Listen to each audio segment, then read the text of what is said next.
He sido detective por 14 años. He visto cosas que desearía no haber visto, cosas que te hacen cerrar la puerta con doble llave antes de irte a la cama, cosas que te hacen observar a los extraños un poco más de la cuenta, solo para asegurarte de que son normales. Pero nada me ha marcado como aquella casa en Palmer Street. Todo comenzó como un caso de persona desaparecida. Un joven de 23 años llamado Dominic desapareció después de salir del trabajo en un restaurante del centro. Su madre, una mujer callada con ojos tristes, vino a la estación 2 semanas después de su desaparición. Se sentó en mi oficina retorciendo un pañuelo gastado entre sus manos y susurrando: «Él no es el tipo de chico que simplemente se va». La mayoría de los padres dicen eso, pero había algo en la forma en que lo decía, como si ya supiera que algo malo había pasado. La última ubicación conocida de Dominic fue una parada de autobús. No había cámaras de seguridad ni testigos. Su teléfono dio su última señal cerca de un vecindario abandonado en el este de Detroit, una zona llena de casas vacías y calles olvidadas. No voy a mentir, no tenía muchas esperanzas. La gente desaparece en Detroit todo el tiempo, y cuando lo hacen, por lo general, no vuelven a aparecer. Pero había algo en Dominic que se me quedó grabado. Tal vez fue su madre, tal vez fue mi instinto. De cualquier manera, empecé a investigar. 2 semanas después, llegó una pista. Una mujer, sin hogar, medio muerta de hambre y paranoica hasta el extremo, entró a un refugio y le dijo a un voluntario que había visto algo extraño en una de las casas abandonadas. Un hombre, dijo, con los ojos moviéndose nerviosamente, estaba ahí, pero no podía salir. El voluntario le pidió más detalles, pero ella se negó a decir más. Solo sacudía la cabeza y susurraba: «Ya no me acerco a esa casa». Eso fue suficiente para mí. Tomé a mi compañero, el detective Reeves, y nos dirigimos a la dirección. Era una fría mañana de enero, el cielo cubierto por nubes grises. El vecindario estaba muerto, filas de casas podridas con ventanas rotas y puertas colgando de sus bisagras. La casa en cuestión estaba al final de la calle, una construcción de 2 pisos a punto de colapsar, con un porche derrumbado. Grafitis cubrían las paredes con frases como «Lárgate» y «El infierno está aquí» pintadas con letras disparejas. Reeves suspiró. Probablemente otro nido de drogadictos. Asentí, pero no estaba tan seguro. La puerta principal no estaba cerrada. Crujió cuando entramos y el olor nos golpeó de inmediato. Una mezcla de orina, moho y algo podrido. Basura esparcida por el suelo, ropa vieja, muebles rotos, un televisor destrozado, señales de ocupantes ilegales. «Lo mejor de Detroit», murmuró Reeves, esquivando un colchón manchado. Avanzamos por la casa, revisando cada habitación. Nada. Solo latas de cerveza vacías, colillas de cigarro y rastros de que alguien, tal vez varias personas, había estado allí. Entonces encontramos la puerta del sótano. Estaba cerrada con un candado desde afuera. Reeves y yo nos miramos. Eso estaba mal. Si alguien vivía ahí abajo, ¿por qué encerrarlo? Saqué mi linterna. «Ayúdame con esto». Nos costó algo de esfuerzo, pero rompimos el candado y forzamos la puerta. El hedor que salió fue peor que cualquier cosa que haya olido en mi vida. Bajamos por la estrecha escalera. Las paredes de concreto estaban alineadas con viejos estantes de madera llenos de latas oxidadas y comida en descomposición. Entonces lo vimos. Una trampilla. «Jesús», murmuró Reeves, alumbrando la escotilla con su linterna. El mango estaba cubierto de arañazos profundos. Algo dentro de mí se congeló. Me arrodillé y pasé los dedos sobre las marcas. No estaban hechas con herramientas. Eran marcas de uñas. Miré a Reeves. Él me miró a mí. Ninguno dijo nada. Respiré hondo y abrí la trampilla. Una escalera oxidada descendía a la oscuridad. El aire era denso, rancio, sofocante. Ya podía decir que alguien había estado ahí abajo por mucho tiempo. Bajamos. Mis botas golpearon el suelo de tierra y mi linterna cortó la penumbra. El espacio era pequeño, tal vez de 3 por 3 metros, solo una diminuta habitación de cemento con un colchón asqueroso en una esquina. Junto a él, un balde oxidado. Las paredes estaban cubiertas de arañazos. Algunos eran marcas profundas y desgarradas. Otros eran palabras. «Ayúdame». «Sigo, por favor». Y en la esquina más alejada, algo que me revolvió el estómago. Una chaqueta arrugada, sucia. La chaqueta de Dominic. Reeves soltó una maldición entre dientes. ¿Qué demonios es este lugar? No tenía respuesta. No había cadenas, no había candados, pero la desesperación en esas marcas me dijo suficiente. Alguien había estado atrapado aquí. Tomé mi radio. «Despacho, necesitamos forenses en nuestra ubicación». Posible escena del crimen. Revisamos cada centímetro de la habitación, pero Dominic no estaba allí. Encontramos envolturas de comida vieja, botellas de agua medio vacías, señales de que alguien lo había estado alimentando. Y entonces, pasos en el piso de arriba. Nos quedamos en completo silencio. Reeves señaló la escalera, su arma en alto. Lo seguí, con el corazón martillando en mi pecho. Las tablas del suelo crujieron sobre nosotros. Alguien estaba en la casa. Me moví rápido, subiendo la escalera con el arma desenfundada. Para cuando llegué al primer piso, la puerta principal estaba abierta de par en par. El viento aullaba a través de la casa. Afuera, nada. Quienquiera que estuviera allí se había ido. Nunca encontramos a Dominic, nunca encontramos a la persona que lo retuvo. Los forenses confirmaron que había estado en esa habitación. Su ADN estaba en el colchón, en las paredes, en el balde. Pero eso fue todo. Ninguna huella dactilar, ninguna pista de quién se lo llevó. Su madre vino a la estación una semana después, los ojos rojos de tanto llorar. No sabía qué decirle. «Solo quiero saber si sufrió», susurró. No respondí, porque había visto los arañazos, había leído las palabras. Dominic sufrió, y quienquiera que se lo llevó todavía andaba suelto.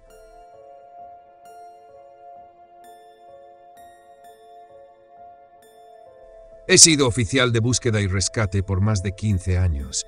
En ese tiempo he visto todo tipo de casos. Excursionistas que creen que pueden manejar el terreno y terminan perdidos durante días.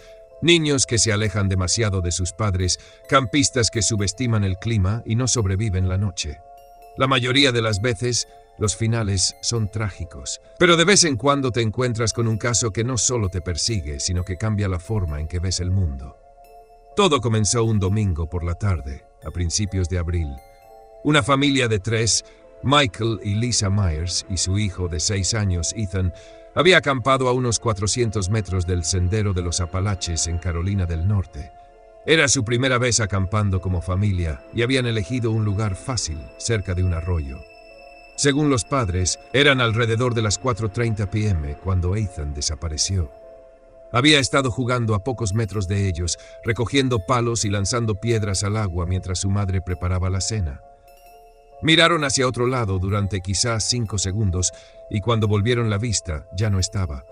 Lo llamaron por su nombre, revisaron la tienda de campaña, caminaron arriba y abajo por el arroyo. Nada. Cuando finalmente llamaron al 911, había pasado casi una hora y el pánico era absoluto. Recibimos la llamada a las 5:57 p.m. Para las 6:45 p.m. ya teníamos equipos en el terreno. Al principio no estábamos demasiado preocupados. Los niños tienden a distraerse, siguen a una ardilla o a una mariposa y de repente se encuentran a 100 metros del campamento. Generalmente, cuando se dan cuenta de que están perdidos, entran en pánico, se sientan y lloran. Pero esa noche no encontramos nada, ni huellas, ni ropa enganchada en las ramas, ni señales de que hubiera estado allí. Para la medianoche, la temperatura había bajado a unos 4 grados, frío pero soportable si había encontrado refugio. Teníamos a más de 100 personas en el bosque. Voluntarios, oficiales, excursionistas, experimentados. Trabajamos en turnos, cubriendo cada centímetro del terreno. Por la mañana trajimos unidades caninas. Los perros olieron su chaqueta, su dinosaurio de peluche, incluso una almohada de su tienda de campaña. Y nada, ni un solo rastro. Fue entonces cuando empecé a sentirme inquieto. En casi todos los casos, los perros encuentran algo, un rastro parcial, una huella, un área donde el aire simplemente se siente distinto. Pero esto era como si lo hubieran levantado directamente del suelo. Para la segunda noche la búsqueda se intensificó. Helicópteros escanearon la línea de árboles con cámaras térmicas, vehículos todoterreno recorrieron las colinas, cada excursionista y campista de la zona fue interrogado. Los padres de Ethan estaban destrozados. Su madre apenas podía hablar. Su padre seguía avanzando más allá de los equipos de búsqueda, gritando el nombre de su hijo hasta que perdió la voz. Alrededor de las 3 a.m. tomé un descanso en el campamento base. Un guardabosques mayor, Gary, estaba sentado junto al fuego. Llevaba trabajando en esos senderos por más de 30 años. ¿Es la primera vez que tienes un caso así?, me preguntó. Asentí. Gary miró las llamas durante un largo rato antes de hablar de nuevo. ¿Alguna vez has oído hablar de los que regresan? Fruncí el ceño. ¿Qué quieres decir? Exhaló por la nariz. De vez en cuando perdemos a alguien sin dejar rastro. Los que no encontramos, eso es una cosa. Pausó, con la mirada oscura. Pero los que encontramos, sacudió la cabeza, vuelven diferentes. Quise seguir preguntando, pero en ese momento uno de los líderes del equipo llegó con un nuevo plan para el turno de la mañana. La conversación terminó ahí. Ojalá no lo hubiera hecho. A las 5:42 am recibimos la llamada. Habían encontrado a Ethan. Fui uno de los primeros en llegar a la escena y cuando lo hice, me detuve en seco. Estaba sentado bajo un árbol, con las piernas cruzadas y las manos en el regazo, completamente tranquilo. No lloraba, no temblaba. Solo estaba esperando. Debería haber estado exhausto. Sus labios deberían haber estado agrietados, sus pies destrozados después de caminar descalzo por el bosque, pero se veía perfectamente bien, como si simplemente lo hubieran colocado allí. Me arrodillé, con el corazón latiéndome en el pecho. Ethan giró la cabeza lentamente, como si apenas recordara que yo estaba ahí. ¿Dónde estabas, amigo? No respondió. Su madre corrió hacia él sollozando y lo abrazó con fuerza. Él no reaccionó. Solo se quedó sentado, mirando más allá de mí. Ethan, dijo su padre, sacudiéndolo suavemente, háblanos, hijo. Nada. Fue entonces cuando noté sus zapatos. Seguían limpios. ¿Cómo caminas por el bosque durante 3 días y no te ensucias? De vuelta en el hospital, los médicos estaban desconcertados. No tenía signos de deshidratación, ninguna herida, ningún recuerdo de lo que había pasado. No habló de ello durante semanas. Sus padres lo intentaron, los terapeutas lo intentaron, nada. Entonces, una noche, su madre lo escuchó susurrar mientras dormía. Se inclinó sobre él, sacudiéndolo suavemente. Ethan, ¿qué dijiste? Sus ojos se entreabrieron, pero no la miró. Su voz era plana. Me dejó ir. Ella le preguntó qué lo había dejado ir, pero él cerró la boca y no volvió a hablar. Un año después fui a ver cómo estaban. Ethan estaba bien, pero su madre me dijo algo que todavía me inquieta. Dijo que Ethan nunca volvía a jugar afuera solo, que no se acercaba al bosque, y que a veces, en medio de la noche, ella se despertaba y lo encontraba de pie frente a la ventana de su habitación, mirando, observando la línea de árboles, como si estuviera esperando a que algo regresara, o tal vez esperando a que lo llevara de nuevo. No sé qué le pasó a Ethan allá afuera, pero sí sé una cosa, él no estaba perdido. Algo lo tomó, y por alguna razón lo dejó ir, pero siempre me pregunto, ¿cuántos otros nunca regresan?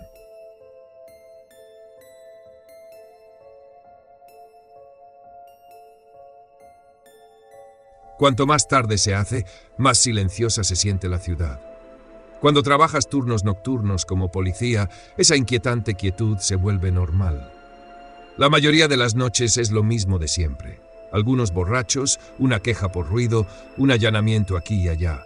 Pero luego están esas llamadas, las que se quedan contigo, las que se meten en tu cabeza y se niegan a salir.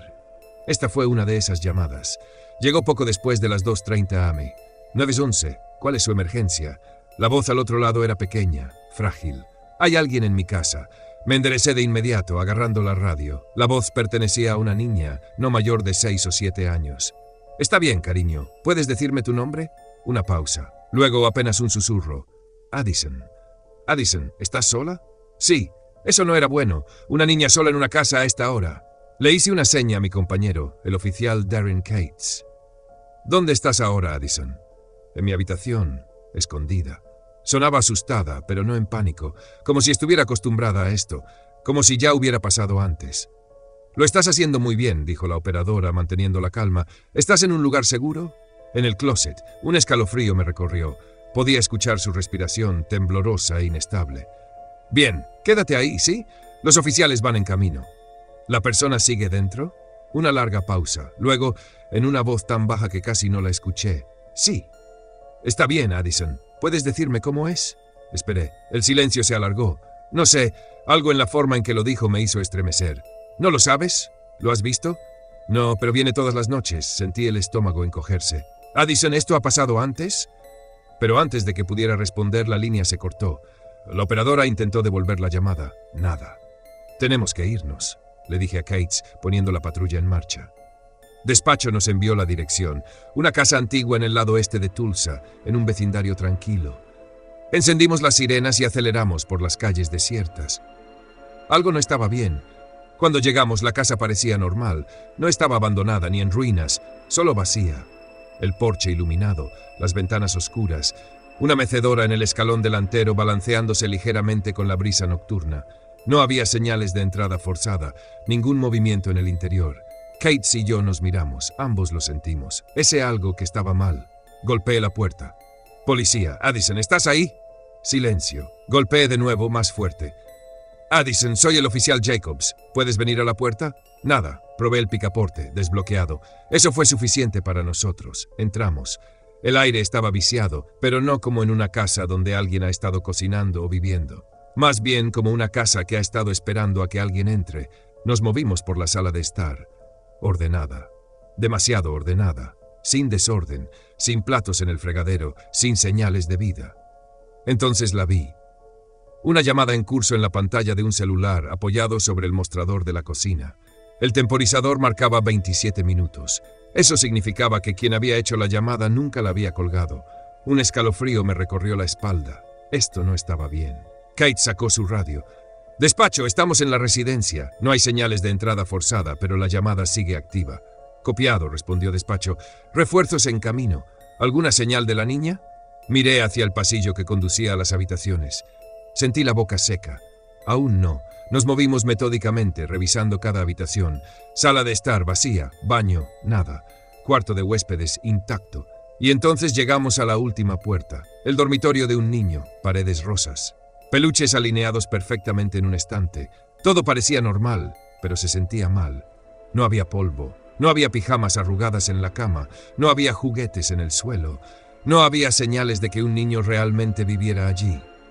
Y entonces mi estómago se hundió. La puerta del closet entreabierta. Exhalé y la abrí. En cuanto lo hice, lo sentí. Esa abrumadora sensación de que alguien había estado allí justo antes. El espacio dentro era pequeño. Solo un estante vacío y algunos ganchos.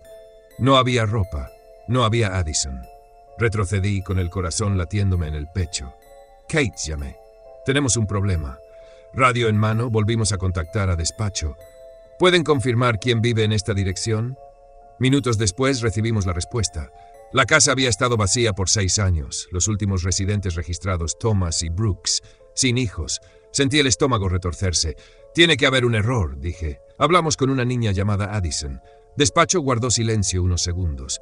«No hay registros de una Addison Brooks». Kate y yo nos miramos. Acabábamos de estar en una habitación infantil. Habíamos visto sus cosas. Y sin embargo, legalmente, ella no existía. Volví a mirar el pasillo, hacia esa habitación rosa. La cama perfectamente hecha, la puerta del closet que había estado entreabierta, y entonces noté algo más.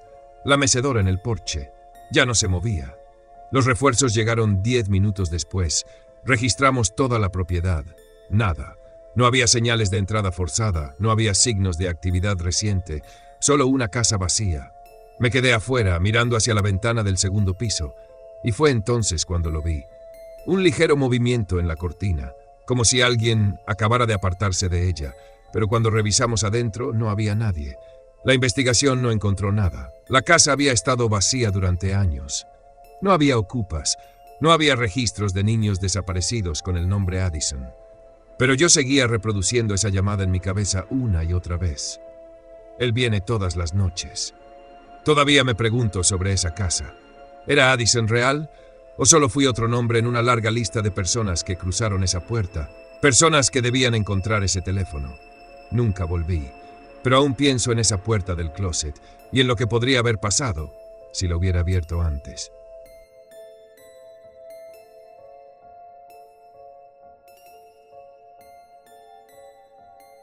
En todo el tiempo que he sido oficial de patrulla, he visto muchas cosas. Adictos a las drogas fuera de sí, disputas domésticas que terminan en tragedia, violencia de pandillas. Pero esto fue lo que cambió la forma en que veo a las personas, porque hay algunas que no actúan como personas en absoluto. Era un jueves por la noche, poco después de las 10:30 p.m., cuando llegó la llamada. La voz de la mujer era baja, temblorosa. Mi esposo no está actuando bien. La operadora le pidió que aclarara, pero la mujer seguía susurrando, como si no quisiera que alguien más la oyera. Ha estado parado en el pasillo durante horas. No me habla. No se mueve. Eso me puso en alerta de inmediato. La operadora le preguntó si él tenía un arma. La mujer dudó. No lo sé. Algo en su tono hizo que se me erizara la piel. Esto no era solo un episodio de salud mental o una disputa doméstica. Era algo más. Informé por radio que iba en camino. Esperaba encontrarme con un problema psiquiátrico, quizás un hombre que había dejado de tomar su medicación o alguien bajo los efectos de las drogas. No estaba preparado para lo que encontré. Llegué a la casa a las 10:45 p.m. Era un vecindario suburbano agradable. Una casa de 2 pisos, con las luces del porche encendidas, nada fuera de lo normal. Pero en cuanto salí de mi patrulla, sentí que algo no estaba bien. El vecindario estaba demasiado callado. Ninguna casa tenía la luz del televisor brillando detrás de las cortinas. No había nadie paseando a su perro. Ni siquiera soplaba el viento. Me acerqué a la puerta principal y noté que estaba entreabierta. No forzada, no rota, solo abierta. Eso fue suficiente para ponerme en máxima alerta. Apoyé una mano sobre mi pistola y llamé. Policía de St. Louis. Señora, ¿llamó al 911? Silencio. Empujé la puerta con el pie. Ella estaba de pie justo en la entrada, descalza, con una bata de dormir delgada. Sus manos agarraban el borde de sus mangas como si intentara sujetarse a sí misma. Parecía pequeña, como si quisiera desaparecer. Pero sus ojos estaban fijos en algo detrás de mí. Su voz fue apenas un susurro. Está en el pasillo. Seguí su mirada, y ahí estaba él. Estaba parado en el pasillo, el cuerpo rígido, las manos a los lados. Alto, más de 1,80 metros. Delgado, pero su postura no era natural. Demasiado rígida, como si sus músculos estuvieran bloqueados. No me miraba a mí, no miraba a su esposa, solo miraba a la pared. Algo en eso me congeló en mi sitio por un segundo. Entonces noté su respiración, larga, profunda, calculada. Cada inhalación tardaba demasiado, como si estuviera contando. Su esposa susurró, «No me habla». Di un paso adelante con cautela. «Señor, ¿puede oírme?» «Nada». «Señor, necesito que me responda. Su esposa está preocupada por usted». Silencio. Entonces sus labios se movieron apenas. Murmuró algo, me incliné para escucharlo mejor. «Lo dejé entrar». Fruncí el ceño. «¿A qué dejó entrar, señor?» No respondió. Sus labios seguían moviéndose, pero su voz no cambiaba. «Lo dejé entrar. Lo dejé entrar. Lo dejé entrar». Y entonces se movió. Fue instantáneo. Un segundo estaba murmurando y al siguiente se lanzó hacia mí. No tropezó. No cargó contra mí. Se lanzó. Su cuerpo entero se sacudió hacia adelante de una manera antinatural, como si lo jalaran hilos invisibles. Apenas tuve tiempo de reaccionar. Sus manos se aferraron a mi uniforme, sus dedos clavándose en mi chaleco con una fuerza inhumana. Retrocedí tambaleándome, gritando órdenes. «¡Señor, retroceda!». Pero no escuchaba. Su rostro estaba a centímetros del mío. Sus ojos no estaban bien, demasiado vidriosos, demasiado oscuros. Saqué mi taser y disparé. Impacto directo en el pecho. No se movió, no se sacudió, no cayó, solo siguió avanzando. Mi mente iba a toda velocidad. Nadie ignora un taser. Nadie. Saqué mi arma. Última advertencia, al suelo. Nada. Su cabeza se inclinó levemente y en la misma voz muerta dijo, «No deberías haber venido». Apreté el gatillo, el disparo retumbó en la casa, le di en el hombro, retrocedió pero solo un paso, seguía de pie, seguía mirándome. Entonces sonrió, eso fue lo peor. La sonrisa no era de dolor, no era de ira, solo estaba mal. Y luego cayó, como un muñeco al que le cortan los hilos, justo ahí en el pasillo, desmayado. Me quedé de pie, el corazón golpeando en mi pecho, con el arma aún en alto. Su esposa sollozaba con las manos apretadas contra la boca. Llamé refuerzos, paramédicos, todo el equipo, pero aquí está lo extraño. Para cuando llegaron, él ya estaba despierto, sentado en el suelo, cabeza inclinada, mirándome, sonriendo. Lo llevaron a evaluación psiquiátrica, pero juro que cuando lo subieron a la ambulancia susurró algo. No pude oírlo, no quise oírlo. Lo dieron de alta un mes después, sin historial de violencia, sin drogas, sin enfermedad mental. Los médicos lo llamaron un episodio disociativo, pero no me lo creo. Algo estaba mal con él esa noche, algo no humano. Y sigo pensando en lo que dijo. Lo dejé entrar. ¿Qué dejó entrar? Y lo más importante, ¿dónde está ahora?